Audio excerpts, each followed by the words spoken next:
Salut et bienvenue sur le podcast S'élever en même temps que son enfant. Je suis Maude, coach certifiée chez Mercredi, mais surtout maman de 3 enfants. Sur ce podcast, je t'aide à conjuguer la bienveillance avec la réalité de ton quotidien de maman. Utiliser ton choix d'une parentalité bienveillante comme un accélérateur de ton propre développement personnel. T'aider à changer de regard sur les situations que tu vis avec ton enfant pour t'en servir, pour grandir et apprendre sur toi.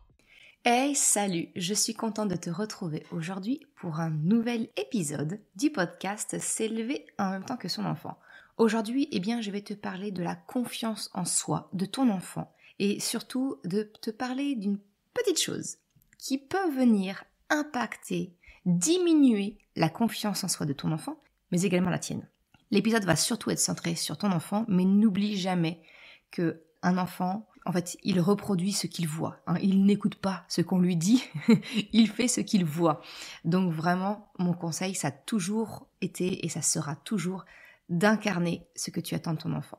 Bref, pour en revenir au sujet d'aujourd'hui, je voudrais te parler de ce que l'on appelle l'impuissance apprise.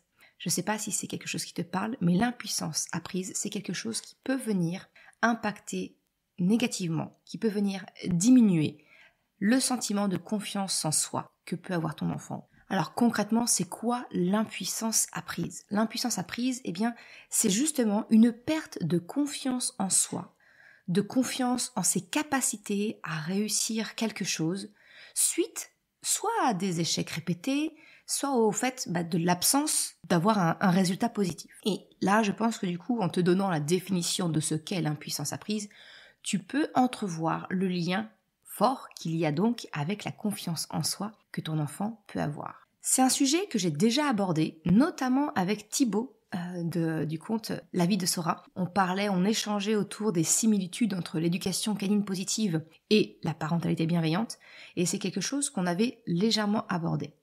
Aujourd'hui, je vais aller beaucoup plus dans le détail pour te montrer comment, sans t'en rendre compte, malheureusement, l'impuissance apprise vient un peu saboter la confiance en soi de ton enfant par des choix de mots, toujours, que l'on peut avoir, dont on n'imagine pas la portée. Mon but aujourd'hui, c'est que tu en prennes conscience pour pouvoir agir dessus, si tu le souhaites. Alors, l'impuissance apprise, pour t'illustrer un petit peu ce que c'est, l'exemple le plus connu, le plus parlant, c'est cette image des éléphants qu'il y a dans ces pièges à touristes, où malheureusement les animaux sont maltraités, où ce sont ces éléphants que l'on peut voir qui sont attachés à une corde, à un pieu, et qui sont privés de leur liberté pour diverses attractions ou autres, bref. Et je sais pas si tu t'es déjà posé la question de me dire, mais la force d'un éléphant, aussi grosse que soit la corde, aussi gros que soit le pieu, un éléphant, il a la force de se libérer de ça. Pourquoi est-ce qu'il reste ainsi cloisonné, privé de liberté ? C'est à cause justement de l'impuissance apprise. En fait, ce qui se passe, c'est que on attache un bébé, un éléphanteau, à une corde, à un pieu. Et comme c'est un jeune éléphant, il n'a pas encore toute sa force, donc effectivement, la corde va le priver de sa liberté. Le pieu va le maintenir à un endroit fixe.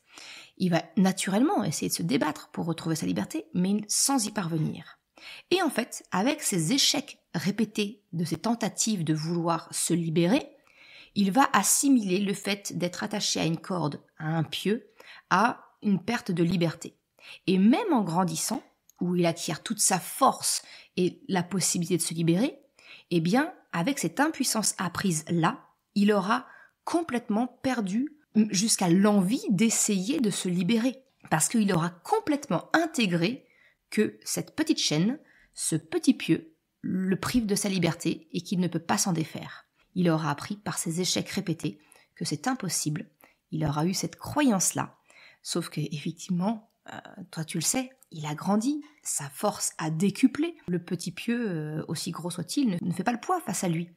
Mais son impuissance apprise le privera même de l'envie d'essayer, de croire qu'il peut y arriver. C'est ça en fait l'impuissance apprise.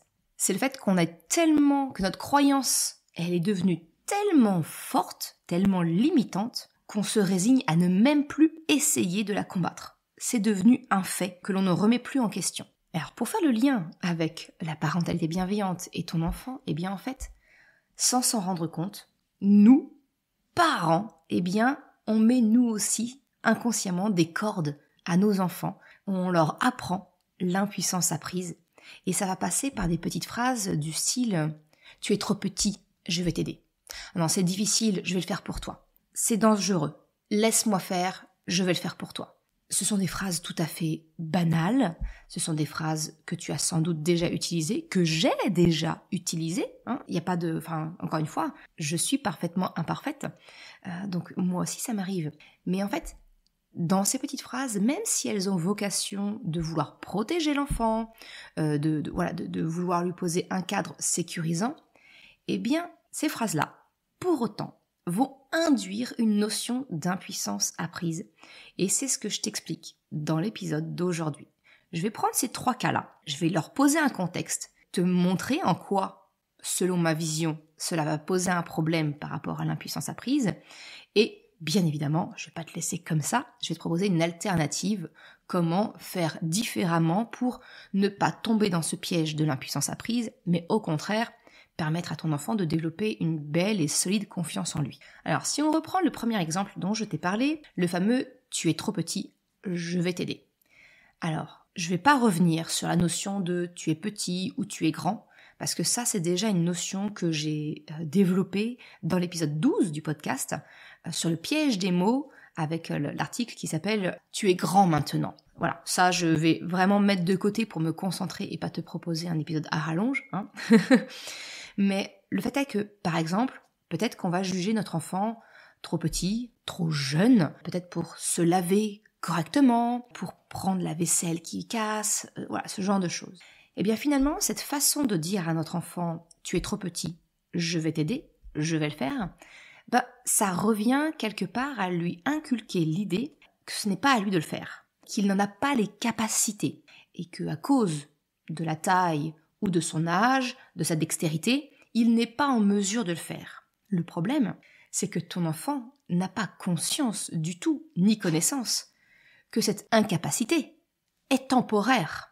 Il ne connaît pas les conditions dans lesquelles, potentiellement, ça sera possible pour lui de se laver tout seul, de manipuler la vaisselle qui casse, peu importe. Donc, il va en déduire que c'est pas à lui de se laver tout seul, c'est pas à lui de débarrasser le lave-vaisselle, c'est pas à lui de mettre la table parce que la vaisselle casse, ce genre de choses. Et finalement, il va en comprendre que son parent sera toujours là pour lui, pour ce genre de choses. Et là, je ne pense pas que j'ai besoin de te préciser en quoi c'est un problème pour lui et pour nous, parents.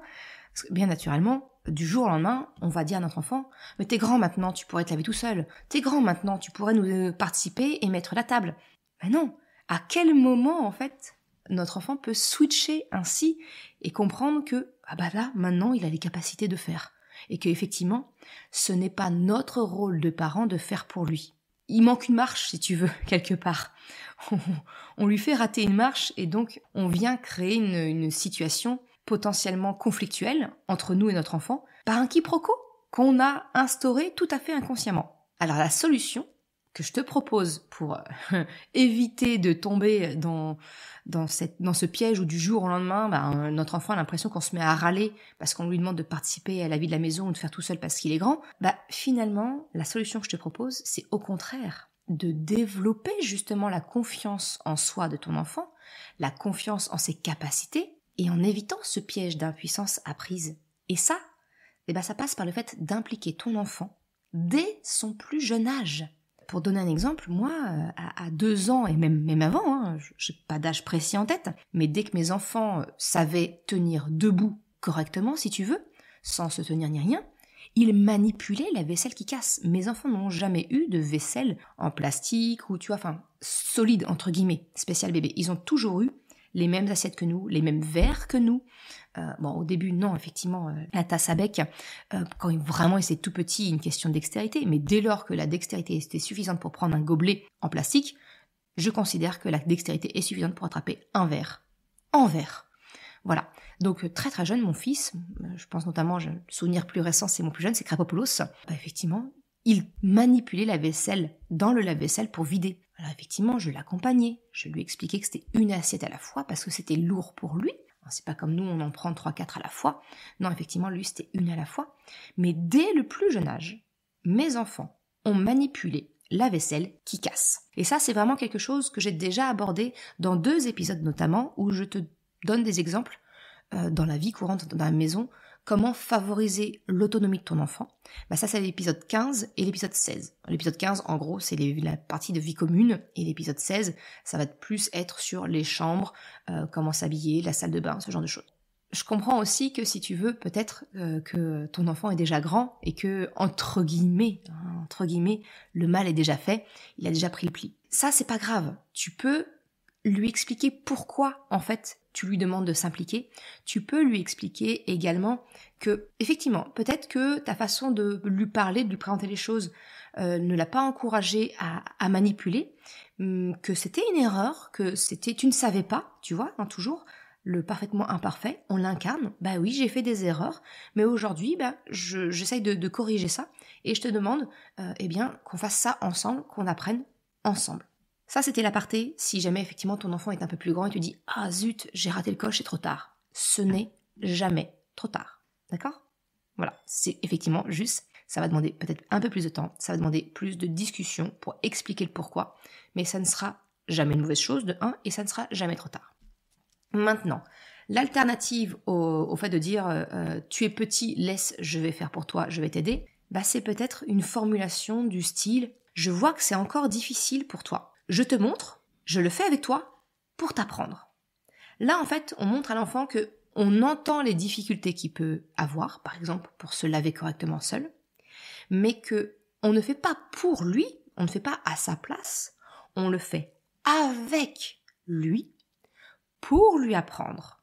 Et là, quand tu utilises ce genre de mots, si tu veux, tu te places vraiment dans la position d'un parent accompagnant. C'est pas un parent qui fait à la place d'eux, c'est un parent qui vraiment accompagne l'enfant à acquérir cette capacité. Et c'est ça qui va venir nourrir la confiance en soi de ton enfant. Parce que il se dit pas « je ne suis pas capable, c'est maman qui va faire, c'est papa qui va faire ». Non, il se dit simplement « je ne sais pas encore faire, maman, papa me montre et j'apprends. Je suis en capacité de le faire et d'apprendre ». Et ça change tout. Et c'est ça qui va venir tuer à la racine l'impuissance apprise pour, au contraire, venir favoriser, développer une belle confiance en soi. Parce que tu le vois dans cette tournure de phrase, finalement, il n'y a pas du tout de jugement sur les capacités, il n'y a pas l'absence de son implication. C'est vraiment, encore une fois, le parent qui accompagne son enfant à apprendre à faire quelque chose. Je reprends mon 2e exemple. La phrase du style « c'est difficile, je vais le faire pour toi ». Eh bien ça, finalement, c'est « je vois que c'est difficile, je vais le faire à ta place ». C'est exactement dans la même lignée finalement que « tu es trop petit, je vais t'aider ». C'est peut-être par exemple quand ton enfant apprend à mettre ses chaussures seul, ses chaussettes seul, couper sa viande seul, s'essuyer les fesses aux toilettes seul. Oui, tous ces exemples, oui, ils sentent le vécu. Oui, j'ai vécu ça sent l'expérience. Mais là encore, ce que je veux te proposer, c'est de changer ta façon de t'adresser à ton enfant pour ne pas finalement te positionner toi, le parent, l'adulte, en tant que sauveur. Ça, je sais pas si tu te souviens, je t'en ai déjà parlé, ce fameux triangle dramatique, triangle de Karpman. Quand on se positionne en sauveur dans une relation, on prive la victime, entre guillemets, donc là c'est ton enfant qui apprend, on le prive de sa capacité de faire. Donc on vient saper la confiance en soi. Ça c'était la petite aparté. Ce que je veux dire par là, c'est qu'à partir du moment où tu vas te positionner en sauveur, dire c'est difficile, je le fais pour toi, eh bien finalement ça va devenir logique et normal pour ton enfant de sans cesse faire appel à toi pour toutes ces tâches pour lesquelles tu lui as dit c'est difficile, je le fais pour toi. Tu vois, c'est le sapin qui se mord la queue finalement. Parce que toi, le matin, t'es pressé. Tu veux qu'il mette rapidement ses chaussettes, ses chaussures. Tu veux qu'il acquiert de l'autonomie à table ou aux toilettes ou autre. Tu veux faire vite. Et je le comprends. Encore une fois, je te dis, ces erreurs-là, je les ai faites. Mais, du coup, ça va venir inscrire ton enfant dans ce schéma où c'est pas à moi de faire. Quand c'est trop difficile, j'appelle maman, papa, un adulte va venir faire pour moi. Et ton enfant, naturellement, et il a raison, va se sentir déchargé de cette responsabilité-là. Tu vois ce que je veux dire ? Donc finalement, C'est vraiment, encore une fois, une question de position de l'adulte par rapport à l'enfant. Je le fais à ta place ou je t'apprends à le faire. Finalement, ça se résume à ça. Si je dois résumer l'épisode en 2 mots, voilà, ça serait vraiment la position de l'adulte. Soit il accompagne à apprendre à faire, soit il fait à la place pour aller plus vite, pour des sécurités, voilà, peu importe la raison. Et là, on va venir placer l'enfant dans une situation d'impuissance apprise, dans une situation où même en grandissant, il ne va pas comprendre pourquoi est-ce qu'on lui demande d'évoluer, tout simplement. Donc l'alternative que je te propose par rapport au fait, quand ton enfant vit une situation difficile, mettre ses chaussures, ses chaussettes, s'essuyer les fesses, couper sa viande, peu importe, tu prends l'exemple qui te va et tu en inventes d'autres, parce que c'est une liste naturellement qui est non exhaustive, mais le meilleur moyen, c'est finalement d'accompagner ton enfant à apprendre à le faire. Encore une fois, tu peux expliquer à ton enfant que tu vois ses difficultés, que tu es présente pour lui montrer comment faire, pour lui apprendre à faire seul. Et c'est vraiment ça le secret, le meilleur moyen finalement pour ne pas passer par la case tu es grand maintenant, tu devrais savoir le faire seul. Parce que honnêtement, pourquoi est-ce que notre enfant apprendrait à faire seul certaines choses alors qu'il a l'habitude que son parent le fasse à sa place? Et là, je vais faire une petite aparté. J'ai envie de faire un petit coucou aux belles familles qui ont materné leurs enfants jusque sur le très très très tard, jusque sur le presque adulte, voire adulte, et qui, du coup, quand ils vivent en couple, pensent que l'autre va faire pour lui, que les choses se font toutes seules par le Saint-Esprit. Tu vois, là aussi, l'impuissance apprise peut avoir des répercussions et peut servir d'excuse à la non-répartition de la charge mentale. Ça, c'est aussi un épisode que je t'ai proposé avec le collectif Ta pensée A. Encore une fois, tous les liens que je te propose sont en description de l'épisode. Bref, c'était la petite boutade pour vraiment boucler la boucle sur le sujet. La troisième situation dont je t'ai proposé comme exemple, c'est le fameux « c'est dangereux, laisse, je vais le faire ». Alors, ça aussi, ça impacte négativement la confiance en soi de ton enfant, et pourtant c'est tout à fait légitime parce que ton but c'est de venir protéger, assurer la sécurité de ton enfant. Mais ça peut être par exemple des exemples comme le fameux couper la viande tout seul, passer la tondeuse. Moi j'ai mes grands qui passent, aller vers 7-8 ans, ils ont commencé à apprendre à passer la tondeuse avec leur papa. Ça peut être simplement de remuer le plat en cours de cuisson sur la plaque, sur le feu. On va dire à notre enfant, non, laisse, c'est dangereux, je vais le faire. Et bien là encore, on va venir insinuer que notre enfant n'est pas responsable de cette vie de la famille, de cette tâche ménagère, pour des raisons de sécurité. Mais j'ai envie de te dire, de la même façon que tu vas accompagner ton enfant à apprendre à traverser la route en sécurité, tout d'abord en lui tenant la main, ensuite en lui apprenant à regarder à droite et à gauche en étant à tes côtés, et puis ensuite à le laisser prendre de l'autonomie et à surveiller comment il traverse, eh bien on peut apprendre exactement la même chose pour nos enfants dans les situations qui nous semblent dangereuses en l'y accompagnant. Pour ce qui est de couper la viande, couper les légumes, manier un couteau, qui peut être effectivement quelque chose de dangereux et pour lesquels les enfants, très tôt, sont attirés vers ça. Je pense notamment vers les 2 ans, les enfants aiment bien apprendre à faire par eux-mêmes.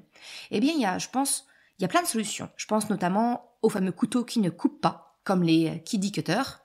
Il y a aussi les couteaux type Opinel ou Chef Club, tu sais, qui proposent, qui ont une configuration telle qui permettent un bon placement des doigts, il y a un protège-doigts pour vraiment avoir une prise en main facilitée et apprendre à manier un couteau en sécurité. J'ai envie de te dire, encore une fois, le couteau, c'est quelque chose pour lequel il faut accompagner ton enfant à apprendre. C'est pas le priver d'eux. Et puis un jour, quand il a 8 ans, tu dis non mais attends, tu peux couper ta viande tout seul. Mais en même temps, s'il a jamais appris à manier un couteau correctement, c'est pas quelque chose d'inné. C'est quelque chose qu'il s'apprend.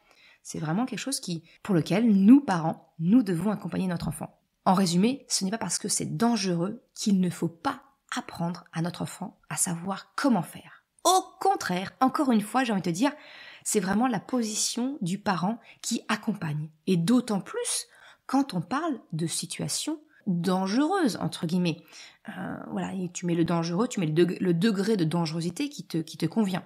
Dans le même genre, je te parlais de la tondeuse, eh bien, mes enfants aussi par rapport à l'escalier qui peut représenter, qui est un danger, hein, c'est pas qui est un danger domestique, qui est un danger dans la maison, je n'ai jamais mis de barrière de sécurité dans les escaliers, dans les maisons où nous avons habité avec nos enfants, alors même qu'ils étaient tout petits, parce que je leur ai appris, je les ai accompagnés à savoir comment se comporter dans un escalier, comment monter, comment descendre en sécurité.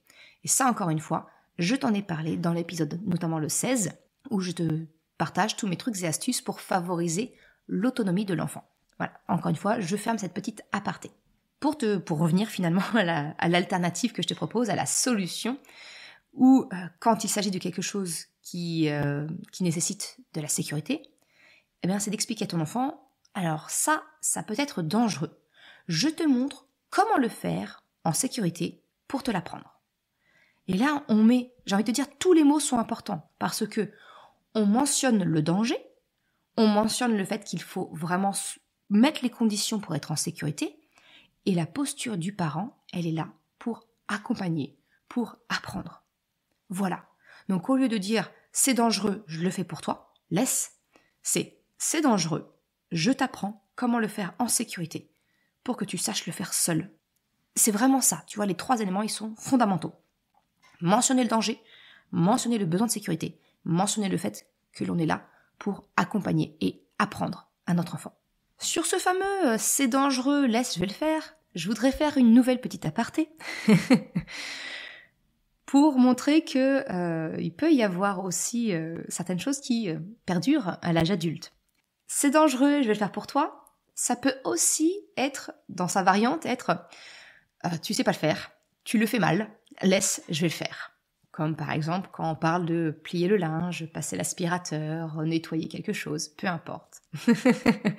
Et cette remarque, elle est valable pour ton enfant, bien sûr, mais aussi, peut-être, pour ton ou ta conjointe. Et là, j'ai envie de te dire, la solution ici aussi, elle va consister à accompagner, encourager, lâcher prise. Alors, accompagner, encourager, je parle de ton enfant naturellement. Lâcher prise, c'est plus avec ton ou ta conjointe. C'est un adulte en face de toi. Tu peux lui expliquer ton besoin, le pourquoi tu aimerais que ce soit fait à ta façon. Mais voilà, ça c'est encore un autre sujet, j'ai envie de te dire, mais c'est un petit peu dans la même veine si tu veux. On a tendance à dire c'est dangereux, laisse, je vais faire, ou alors tu le fais mal de toute façon, donc je vais le faire. Mais en fait non, c'est pas une solution. C'est vraiment pas une solution. On vit tous ensemble dans une famille, que ce soit avec ton enfant, si t'es parent solo, ou en recomposé, ou en famille avec un conjoint ou une conjointe, peu importe, il faut apprendre à vivre ensemble. Donc la communication, ça sera toujours la clé. Bref, ce que je veux dire, c'est que quand ton enfant fait, oui, ce ne sera peut-être pas parfait, mais le simple fait que ton enfant ait la volonté d'essayer de le faire, eh bien, c'est vraiment à encourager. Alors capitalise dessus. Fais du renforcement positif et accompagne-le peut-être à apprendre à faire dans son axe d'amélioration, pas en pointant du doigt ce qui est mal fait, un petit peu comme les copies, tu sais, des instituts où il y a cette tendance, avant c'était toujours on soulignait en rouge ce qui ne va pas, et certains instituteurs, certaines institutrices ont cette vocation de souligner le positif avec du vert, à souligner ça c'est correct, ça cette lettre-là elle est bien faite. Eh bien fais la même chose avec ton enfant, le renforcement positif. Là je vois que tu t'es appliqué pour plier le t-shirt. Alors oui, c'est pas encore symétrique, c'est pas comme moi je fais, mais moi j'ai l'habitude, moi je l'ai fait beaucoup de fois. Il faut beaucoup de répétitions pour y parvenir. Je te fais confiance. Continue, ça va venir, mais ce que tu fais, c'est déjà super. Ça me fait gagner du temps, alors merci beaucoup. Voilà, c'est ça typiquement le genre de phrase que j'emploie avec mes enfants pour faire du renforcement positif, tout en soulignant qu'effectivement, ce n'est pas encore exactement comme je le souhaiterais, mais c'est pas grave.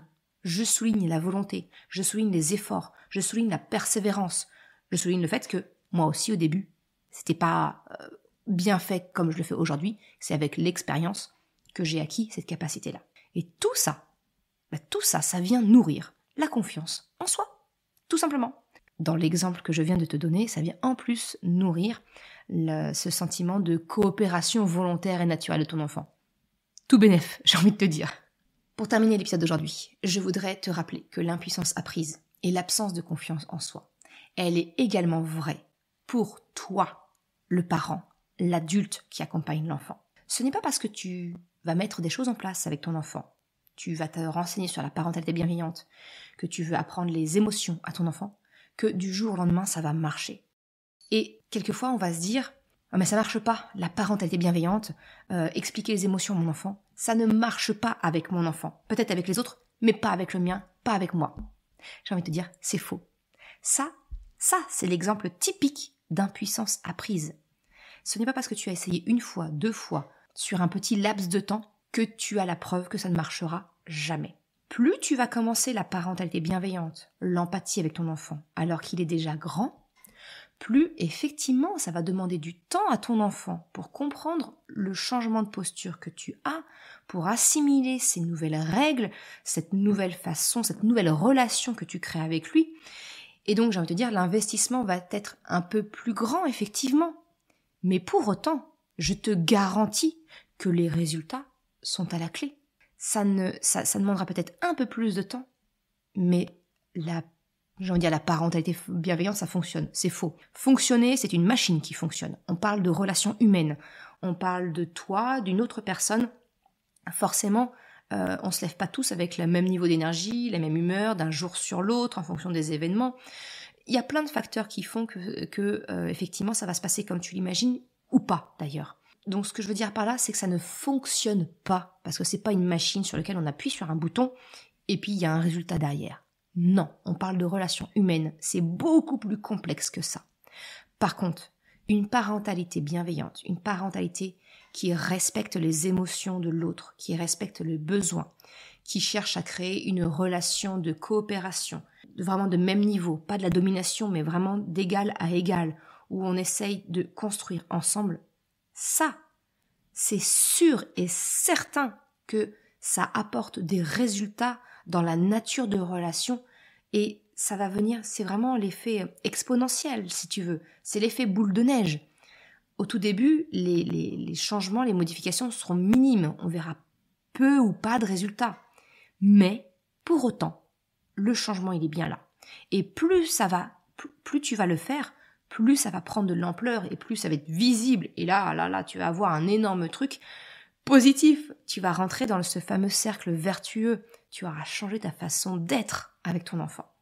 Et finalement, c'est ça la racine pour moi de la parentalité, c'est ça être parent. C'est vraiment d'être. C'est changer le comportement que l'on a avec notre enfant, notre posture en tant que parent. Et c'est pour ça que c'est la base de toutes mes formations, de tout ce que je te propose. Ça doit venir de toi, incarner le changement que tu veux voir chez tes enfants. C'est pas des trucs et astuces. Ça, je t'en ai parlé dans l'épisode 33 du podcast. J'arrive au bout des outils de la parentalité bienveillante. Que faire ? La parentalité bienveillante, c'est pas des trucs et astuces. En partie, oui, naturellement. Mais si tu n'adoptes que des trucs et astuces, mais que tu ne changes pas ta façon d'être avec ton enfant, tu arriveras à un plafond de verre. Tu arriveras à un niveau où, effectivement, tu as l'impression que ça ne fonctionne plus. Parce que ta posture d'accompagnant est, elle aussi, à adapter pour pouvoir montrer l'exemple à ton enfant, pour pouvoir, à travers une communication non verbale, lui montrer que réellement, il est ton égal. Réellement, vous n'êtes pas dans une relation de domination-soumission. Et ça passe par le être, ça passe par la posture. Les enfants, encore une fois, font ce qu'ils voient, pas ce qu'on leur dit. C'est en cela que changer ta posture de parent, c'est une garantie de succès pour avoir une belle et solide relation avec ton enfant, basée sur la confiance, la coopération. Donc, effectivement, ça va te demander un peu plus d'investissement, de temps. Ça va pas se passer du jour au lendemain. Mais, encore une fois, toi aussi, tu peux sortir de l'impuissance apprise en tant que parent. Et si tu as besoin d'un coup de pouce, eh bien, j'ai envie de te dire, je suis là, que ce soit à travers mes coachings individuels, où là, c'est vraiment, je te prends par la main et on personnalise complètement l'accompagnement à ta famille, à ta personnalité, ou même à travers mes formations, notamment ma formation S'élever en même temps que son enfant, qui elle a pour but de vraiment t'accompagner à revoir complètement ta posture en tant que parent, poser les cadres pour avoir le cadre et les règles bienveillantes, savoir vivre et accompagner les émotions, savoir donner confiance à ton enfant. Ça, c'est un module complet de la formation, concret, où je te donne toutes mes clés pour savoir comment développer la confiance en soi de ton enfant, mais la tienne également. Comment avoir une fratrie harmonieuse, ne pas avoir de relations conflictuelles. Voilà. Et tout ça, ça passe par le changement de ta posture en tant que parent. Et c'est le fil rouge de la formation, s'élever en même temps que son enfant. Bref, j'ai terminé le moment d'autopromotion, c'est la fin de cet épisode. Si tu dois retenir qu'une seule chose, c'est que, effectivement, l'impuissance apprise, ça passe par faire attention au vocabulaire. Les mots ont un poids, les mots ont une importance. Et si tu veux aller plus loin, tu peux effectivement aussi écouter l'épisode 5 du podcast où je te partage mes 4 clés pour développer une belle et solide confiance en soi de ton enfant. Voilà, j'espère que ça te donne quelques pistes pour ton enfant, mais également pour toi, de comprendre ce que c'est que l'impuissance apprise et comment éviter de tomber dans ce piège. Je te remercie d'avoir écouté cet épisode jusqu'à la fin. Si tu souhaites soutenir le podcast pour m'encourager à continuer à créer des épisodes, eh bien, tu peux le faire sur le site mercredi.com/soutien en me faisant un don libre. Une autre façon de m'encourager et qui est vraiment très efficace, eh bien, c'est d'en parler tout simplement autour de toi, de partager le podcast, le site. Et si le cœur t'en dit, eh bien, c'est également de me laisser un commentaire ou une note sur Apple Podcast, Spotify, quelle que soit la plateforme, si elle te le permet. Ça m'aide vraiment à faire connaître le podcast, à diffuser ce message qu'une autre façon de la parentalité est possible. Un grand merci à celles et ceux qui prennent le temps de le faire, mais également ceux qui m'envoient des messages privés. Ça me fait toujours très chaud au cœur. Je te souhaite une excellente journée, après-midi, soirée, quel que soit le moment où tu écoutes, et je te dis à très bientôt pour un nouvel épisode. Ciao!